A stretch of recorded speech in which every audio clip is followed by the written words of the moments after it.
এই হৃদয় বিদারক ঘটনা, এই মর্মান্তিক ঘটনা, এই ট্র্যাজেডি, এই বিয়োগান্তক ঘটনার কথা আমার মনে হয় কোনো মহাকাব্যে লেখা আছে কিনা, কোনো ধরনের পৃথিবীর কোনো বিয়োগান্তক ঘটনার সাথে এটার মিল আছে বলে আমার মনে নাই।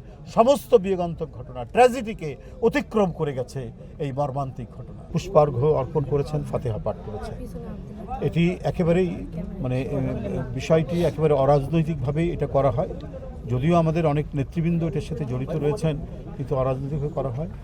আরাফাত রহমান কোকো তিনি রাজনীতির সাথে যুক্ত ছিলেন না, কিন্তু তিনি ছিলেন শহীদ রাষ্ট্রপতি জিয়াউর রহমান এবং গণতন্ত্রের আপসহীন নেত্রী দেশনেত্রী বেগম খালেদা জিয়ার কনিষ্ঠ পুত্র। এবং এই আরাফাত রহমান কোকো, মরহুম আরাফাত রহমান কোকো এমন এক পরিবেশে, এমন এক পরিস্থিতিতে তিনি পৃথিবী থেকে চলে গেলেন, এই যাওয়াটাও ফ্যাসিবাদের এক চূড়ান্ত বহিঃপ্রকাশের মুখেই তিনি আর নিজেকে ধাতস্থ করতে পারেননি, নিজেকে আর সামলাতে পারেননি।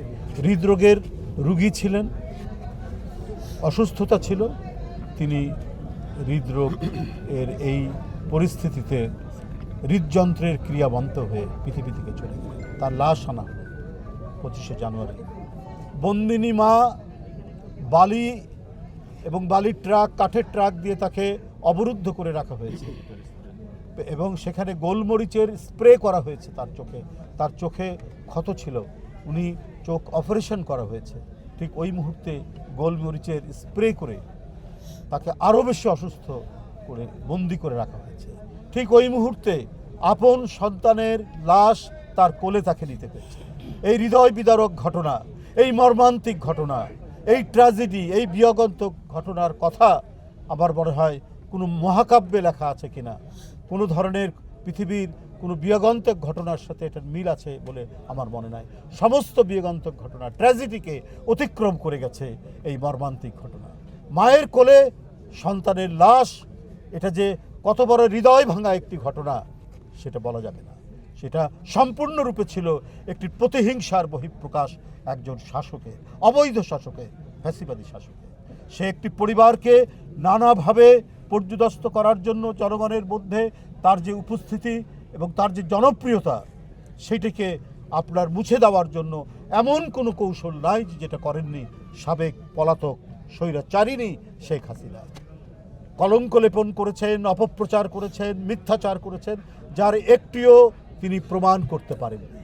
কেন করেছেন? তার একচ্ছত্র আধিপত্য এবং তার যে ক্ষমতায় টিকে থাকার বাসনা, এটাকে চরিতার্থ করার জন্য তিনি এই কাজগুলো করেছেন। জিয়াউর রহমান স্বাধীনতার ঘোষক, জিয়াউর রহমান এদেশের বরেণ্য মুক্তিযোদ্ধা, দেশনেত্রী বেগম খালেদা জিয়া তার সন্তান সহ বন্দী সেই সময় তিনিও একজন মহান মুক্তিযোদ্ধা। এই মুক্তিযুদ্ধের এই পরিবারকে ধ্বংস করার জন্য শেখ হাসিনা এমন কোনো কাজ করেননি, কারণ মুক্তিযুদ্ধে তার পরিবারের অবদান নাই, না তার পিতার, তার না নিজে। তারা পাকিস্তানি শাসক গোষ্ঠীর আশ্রয়ে প্রশ্রয়ে ঢাকায় অবস্থান করেছে। এই কারণে এই প্রতিহিংসা। কেন জিয়াউর রহমান স্বাধীনতার ঘোষণা করলো? কেন তার স্বাধীনতা ঘোষণা নিয়ে তার পরিবার, তার স্ত্রী, তার 2 পুত্র বন্দী অবস্থায় রইল? জনগণের মধ্যে তার এই যে দেশপ্রেম, সেই দেশপ্রেম এবং জনপ্রিয়তা শেখ হাসিনা কোনোদিনই বরদাস্ত করতে পারে।